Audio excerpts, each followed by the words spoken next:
Hola, us vull explicar el que ens va passar el passat 7 de desembre a Brussel·les. Quan vam sortir de la manifestació, vam anar a buscar un lloc per dinar i vam entrar en un restaurant on ja hi havia molts catalans i bé, vam entrar, vam esperar una mica i com que venia molta més gent, aquest restaurant tenia una sala, ens la van obrir a l'interior i allà hi vam anar com unes 40-45 persones, tots catalans.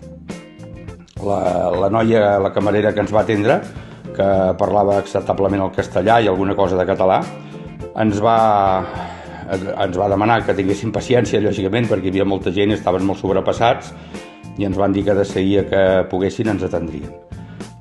Molt bé, al cap de 20 minuts, aproximadament, torna la camarera aquesta i ens demana atenció, ens diu que ens prendrà nota tot seguit i ens diu que està molt contenta de que estiguéssim allà a Brussel·les, que ens donava suport amb el fet de demanar la llibertat pel nostre país, que ho entenia perfectament i que teníem tot el dret, però no només això, sinó que ens diu llavors que no sabíem pas el que estàvem fent per Europa.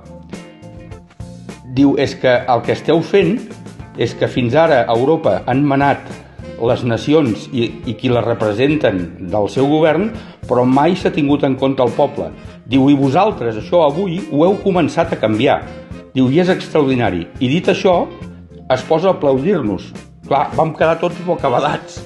I lògicament ens vam posar tots a aplaudir-la amb ella, com us podeu imaginar. Fixeu-vos quina visió.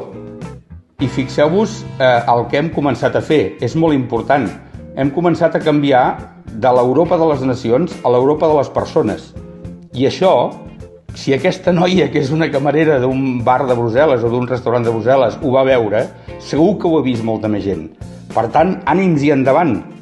Trigarà més o trigarà menys, però la llibertat del nostre país està a les nostres mans.